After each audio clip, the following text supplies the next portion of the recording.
Et salut YouTube, j'espère que vous allez bien. On se retrouve aujourd'hui pour une nouvelle vidéo. Une vidéo un petit peu tardive compte tenu du contexte. Mais écoutez, mieux vaut tard que jamais. Aujourd'hui je vous fais le bilan de mes lectures 2022. Donc en 2022 j'ai lu 14 livres je crois, j'ai lu peu. J'étais pas dans une très belle année de lecture, j'ai eu une grosse panne de lecture tout le deuxième semestre en gros, vous le savez, au retour de vacances en gros.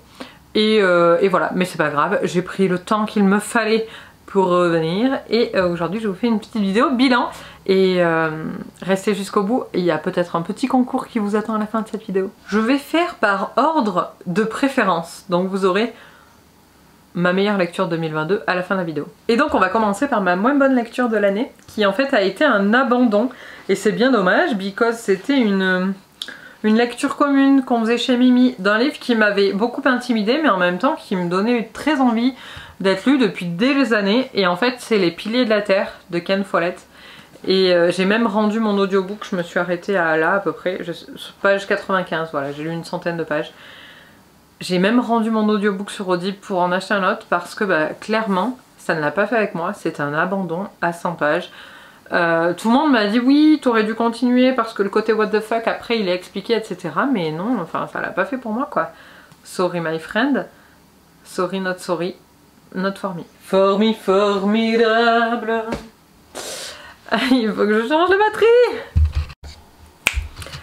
C'est reparti. Nouvelle batterie. Nouvelle batterie. Donc deuxième lecture que j'ai, alors là j'ai eu quand même globalement des bonnes lectures en 2022, ne nous plaignons pas. Mais celle-ci, ça a été bien, informatif mais sans plus, et c'est Le Charme discret de l'intestin que j'ai écouté. Je crois que c'est le premier livre que j'ai acheté sur Audible et en gros ça, j'ai pas appris non plus grand chose. J'ai bien aimé, c'était divertissant mais je sais pas, j'en attendais un petit peu plus de ce livre là, donc voilà je l'ai fini mais that's all en fait. Franchement c'est funny, il y a des trucs assez rigolos, c'est expliqué de manière très ludique mais bon voilà, bof quoi. Désolée, dites-moi dans les commentaires si vous l'avez lu, ce que vous en avez pensé, mais ça n'a pas révolutionné ma vie hein. Et ensuite on rentre dans les bonnes lectures de l'année, quand même, soyons honnêtes, c'est vraiment des bonnes lectures. Même si ce n'était pas la meilleure, mais ça reste une bonne lecture. Alors c'était La Blague. Vous vous souvenez de ce livre que j'ai reçu quand je l'ai ouvert, la couverture est tombée. Je l'ai recommandé et celui dont la couverture est tombée, je l'ai envoyé à Mimi sur demande de Mimi. Hein. Et donc c'est The Witches of Ilianan. Et donc c'est une histoire fantasy, c'est une longue saga qui a 1, 2, 3, 4, 5, 6 tomes. J'ai les 6 et je vais continuer cette saga, peut-être cette année si j'ai le temps. Mais j'ai vraiment aimé cette première lecture, il y a un vlog d'ailleurs qui traîne sur ma chaîne je crois. Et donc c'est l'histoire de Isabeau. Isabeau qui en fait est un petit peu l'élu, c'est une fantaisie vous savez old school donc voilà. Et on suit Isabeau au pays des dragons, il y a eu un traité entre guillemets entre les dragons et les hommes, il y a des sorciers et voilà. Et on sent qu'il y a un gros lore derrière et en même temps il y a moyen de rigoler de temps en temps. Donc voilà, je vous laisse découvrir tout ça. Je suis en train de chercher le nom de l'autre personnage, Megan, voilà. Megan, la personne, la gardienne d'Isabeau, c'est Megan, voilà. Mais franchement, si vous lisez en VO, parce que ça n'a pas été traduit, si vous lisez en anglais, testez, c'est un anglais assez simple et franchement, moi j'ai bien aimé ma lecture, j'ai passé un très bon moment. Je vais pas vous en dire plus.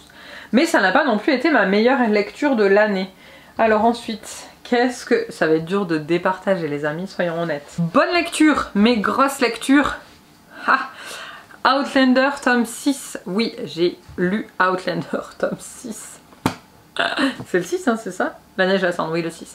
Cette année et voilà, que dire de plus sur Outlander, enfin cette année non, l'année dernière. Mais que dire de plus sur Outlander, je peux pas, enfin là je peux pas vous typiquement vous raconter le tome 6 because obviously ce serait spoilé mais voilà, Outlander c'est l'histoire de Claire qui en 1950 à peu près fait un bond de 200 ans en arrière pardon, par un événement fortuit et se retrouve plongée dans l'Écosse qui cherchait à regagner son indépendance dans les années 1700 et voilà. Et voilà, je vous en dirai pas plus, mais là on est aux États-Unis avant et aux prémices de la rébellion, pardon, non, de la Révolution américaine et de la guerre d'indépendance plutôt. Et voilà, et c'est très bien, et ça passe le temps, mais ça passe le temps en conduisant, mais après c'est quand même, celui-là c'était un gros pavé où il ne se passait pas non plus énormément de choses quoi. Faut être honnête. Je pense que les suivants, là où j'en suis, j'ai lu le tome 7.1, donc il me reste le 7.2 à lire, après le 8.1 et 2 et 9.1 et 2, pour être à jour dans la saga. Et voilà, là on rentre dans des gros pavés et effectivement bah, il faut les meubler, donc il y a plein de péripéties, mais il y a des trucs on a l'impression que ça sert pas à grand chose quoi. Ensuite j'hésite entre 3. Ok, on va dire celui-là. Même si j'ai adoré, là on est vraiment dans les lectures que j'ai adoré en 2022. J'ai adoré lire A Game of Thrones, mais comme je connaissais déjà l'histoire, voilà, j'ai adoré, j'ai pas mal à noter.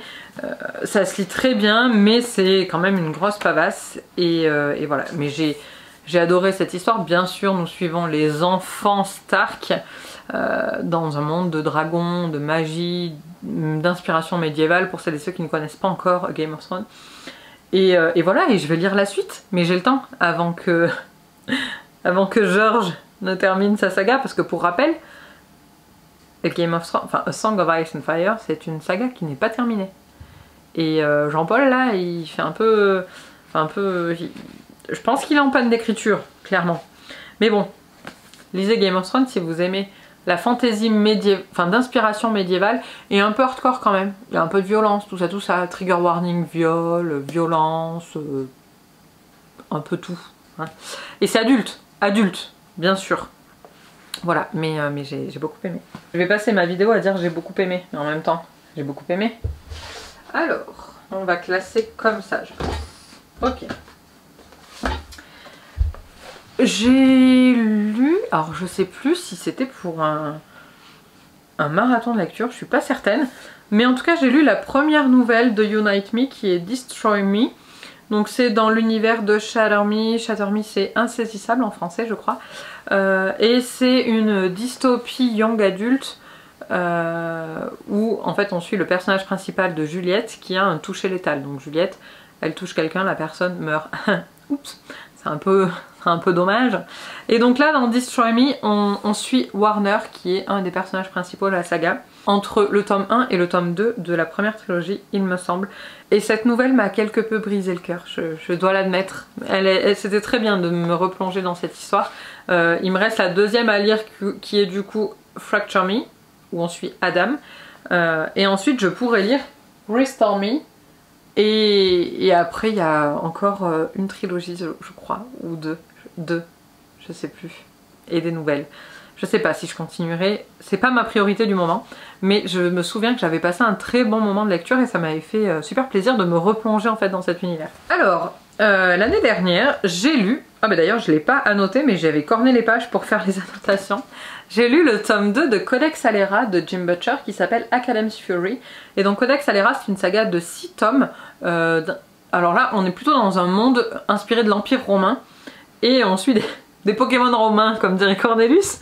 Oh là là, cette private joke, enfin qui n'est plus du tout private parce que c'est passé sur Twitch, mais je pense qu'à chaque fois que je vois un livre de Codex Alera, je pense à toi Coco qui fait des Pokémon romains. Pardon. Bref, et donc on suit une famille en quelque sorte, on suit Bernard, sa sœur, leur neveu et puis d'autres personnages qui viennent au fur et à mesure de la saga. Et j'ai beaucoup aimé, j'aime beaucoup cette saga, j'ai lu les 3 premiers tomes, il m'en reste donc 3, mais celui-ci je dirais que c'est celui que j'ai le moins aimé pour le moment. Je ne sais pas pourquoi, il était bien, l'histoire est sympa, mais j'ai vraiment adoré le tome 3, vraiment adoré, et vraiment adoré le tome 1 aussi, donc celui-là du coup il est un peu en deçà. Il m'en reste 1, 2, 3, 4, 5, 6, 7 à vous proposer, donc je suis à la moitié, 1, 2, 3, 4, 5, 6, 7. Hey Momo Mateuse, ça va pas genre... Je me fatigue. En 2022, j'ai rattrapé une de mes plus grosses lacunes littéraires de ma génération, je pense. C'est-à-dire que ma génération, tout le monde a lu ce livre et moi je ne l'avais encore jamais lu. Et donc j'ai fait un vlog spécial. C'est un livre que j'ai lu en français mais qu'aujourd'hui je vais vous présenter en VO et que j'ai beaucoup aimé. Et ouais, c'est Twilight. J'avais jamais lu Twilight jusqu'à 2022 les amis. Donc j'ai vu Twilight à 32 ans. Et j'ai bien aimé, franchement c'était divertissant. Alors moi je suis une midinette, franchement je suis trop bon public pour ces histoires de romance, etc. Donc j'avais vu les films, j'ai vu les films jusqu'au dernier. Et voilà, et je suis bon public. Même s'il y a plein de trucs qui me font... Mais voilà, j'ai aimé, c'est tout. Je n'irai pas plus loin, j'ai aimé, j'ai acheté la suite. Et je lirai certainement le tome 2 en 2023, je pense. Peut-être m'en faire un par an jusqu'en 2023, 24 et 25. Ça serait pas mal. Un livre qui m'a fait beaucoup de bien, que j'ai eu pour mon anniversaire de la part de l'une d'entre vous. Et qui m'a fait beaucoup de bien parce que je l'ai lu à un moment où j'avais besoin de changer un peu d'air. Parce que vous voyez, j'ai lu que de la SFFF, hormis celui-là en 2022. Et là vraiment j'avais besoin d'aller voir autre chose et de lire autre chose. Et donc c'est le journal de Cléopâtre qui m'a été offert. Oh, il y a un petit cheveu. Qui m'a été offert. Donc qui m'a été offert par Elika pour mon anniversaire. Et j'ai adoré. En fait, elle me l'a offert parce que j'ai beaucoup parlé de Georgia Nicholson, le journal de Georgia Nicholson, mon chat, l'amour et moi, je crois. Entre mes nunga nunga, mon cœur balance. Le bonheur est au bout de l'élastique. Qu'est-ce qu'il y avait encore? C'est une saga que j'avais beaucoup aimée quand j'étais ado. Et donc Elika me l'a offert pour mon anniversaire en me disant tu vas voir, ça y ressemble trop. Et effectivement ça y ressemble de ouf. Et j'ai lu ça en un week-end, ça m'a vraiment diverti, ça m'a rafraîchi l'esprit, ça m'a fait beaucoup de bien. Donc si vous avez aimé le journal intime de Georgia Nicholson quand vous étiez ado, foncez sur le journal de Cléopâtre, c'est vraiment top. C'est exactement, en fait c'est les mêmes ingrédients avec un brin de modernité par rapport au monde d'aujourd'hui, donc c'est vraiment trop bien. Ensuite j'ai lu, alors là c'est je vais vous présenter 2 livres à suivre. 2 livres que j'ai aimés, que je sais que j'ai appréciés, mais dont j'ai pas grand souvenir de ce qui se passe dedans. En fait c'est ouf. Mais j'ai lu Rule of Wolves, donc le tome 2 de King of Scars, la suite de Grisha et de Six of Crows. Et j'ai beaucoup aimé ce livre, vraiment. Mais je ne me souviens pas tout à fait de ce qui se passe dedans. Je me souviens de l'intrigue dans les grandes lignes. Mais j'ai un peu l'esprit embrumé au sujet de cette histoire. Donc Grisha, pour celles et ceux qui ne connaissent pas encore, d'ailleurs vous avez la série Shadow and Bone sur Netflix qui est... ça dépend. Les avis divergent. Mais voilà, allez voir par curiosité si vous n'avez pas encore regardé. Mais c'est un monde inspiré de la Russie. De la Russie et de l'Europe... comment dire? Il y a un bout d'Europe de l'Est avec... Ketterdam qui est inspiré d'Amsterdam. Fierda, qu'est-ce que ça pourrait être comme pays? C'est rigolo ça. Je sais pas trop. Mais il y a aussi une part d'Asie. Donc voilà, c'est ce continent-là, de manière très large. Et donc on est dans un monde où il y a des Grishas. Et les Grishas, c'est des personnes qui naissent avec un pouvoir, en gros. Le pouvoir de contrôler un élément, etc. Et donc il y a des personnes dotées qui sont les Grishas et il y en a d'autres qui ne le sont pas. Et voilà, et on suit des intrigues politiques en gros au sein de ce monde-là. Et donc là c'est la suite, je vais pas trop en dire sur l'intrigue de Rule of Wolves pour que justement vous soyez pas spoilés. Mais encore une fois, de toute façon je m'en souviens pas. Enfin, je connais le plot principal, mais après je m'en souviens pas trop. Par contre j'ai adoré vraiment, là dans le résumé il parle de 3 personnages qui sont Nikolai, Zoya et Nina. Et c'est vraiment des personnages que j'ai adorés. Et encore aujourd'hui quand je les vois dans la série, alors Nikolai un peu moins, mais quand je vois Zoya et Nina, je sais pas, mon cœur il bat plus fort quoi. C'est vraiment des personnages que j'aime beaucoup et qui me touchent depuis de nombreux tomes. Et je lirai la suite rien que pour les retrouver quoi en fait, globalement. Et contre toute attente, 2e livre que j'ai lu cette année et que j'ai beaucoup aimé et dont je me souviens pas beaucoup de l'intrigue hormis... Elika sort les aubergines. Ouais, hormis les moments de smut, on va dire, c'est A Court of Silver Flames. C'est-à-dire que je l'ai beaucoup aimé. Je sais que j'ai apprécié mon moment de lecture, mais en gros, la 2e moitié du livre, tout ce qui est autour des Valkyries, ben, je me souviens pas trop. Il va falloir que je lise des résumés spoilants, parce que je sais que pour Crescent City, il y a comme un un bridge qui se fait entre les deux, un pont qui se fait entre les deux, mais je sais pas, j'ai aimé, j'adore mon édition, il est trop beau ce bouquin. Regardez cet orange magnifique. Hop là. Mais voilà, j'ai perdu des souvenirs, donc il va falloir que quelqu'un me rafraîchisse la mémoire. Si vous le faites en commentaire, mettez spoiler, si jamais vous mettez des spoilers, vous mettez des étoiles pour que les gens le sachent de manière simple. Mais voilà, c'est la suite d'Acotar. Acotar, c'est une réécriture de La Belle et la Bête, on est dans un monde de failles. Et je n'en dirai pas plus, mais j'ai aimé cette suite, mais j'en ai pas grand souvenir. On est sur le podium là. Les 3 derniers livres, les trois plus belles lectures de l'année. J'ai commencé Luxe les amis en 2022 et j'ai adoré. Donc le premier tome c'est Obsidian, j'ai lu que le premier tome en 2022. Le deuxième je l'ai terminé là il y a le mois dernier. J'ai adoré. Franchement ça se lit tout seul. C'est une histoire d'alien et une romance voyée en gros, une romance paranormale. Et j'aime beaucoup et ça se lit tout seul et voilà ça demande... Qu'est-ce que c'est ce bruit? Et j'ai vraiment adoré le tome 1 de Luxe. Franchement, si vous l'avez pas encore lu, que vous aimez les romances un peu paranormales, c'est un peu comme Twilight en fait, c'est des histoires de lycéens, etc. Allez voir, c'est franchement jetez un œil. Normalement, vous devriez sombrer dans cette histoire. Je vous en dis pas plus encore une fois. De toute façon, je suis pas bonne moi à faire des résumés, donc je sais pas ce que je fous sur Booktube. Et là, le top 2. Ce deuxième livre, ma meilleure lecture, l'avant-dernière meilleure lecture que j'ai fait en 2022, c'est une relecture. Et c'est ma relecture de City of Bones, donc le tome 1 de The Mortal Instruments. En français, c'est La Cité des Ténèbres. C'est ça? Ouais, La Cité des Ténèbres. Et si vous lisez pas en VO, que vous avez des notions, enfin ça va l'anglais, et que vous avez peur de commencer la VO, franchement, lisez The Mortal Instruments, ça se lit hyper bien. C'est rigolo, c'est une belle histoire, il y a tout qui va. Je vous en parle assez dans les derniers vlogs. Voilà, j'ai ressombré dans l'univers de Mortal Instruments. D'ailleurs, il faut que je fasse un petit point sur le vlog juste après pour vous dire où j'en suis de Tales from the Shadowhunter Academy. Mais franchement, lisez The Mortal Instruments, lisez ce tome 1, ça vous donnera des vibes de Charmed. Si je devais vous convaincre, je vous dirais juste ça. Lisez ça pour avoir l'impression de lire un livre sur Charmed, en fait. C'est pas tout à fait... voilà, les puristes diront, c'est pas tout à fait ça, effectivement. Mais c'est quand même top.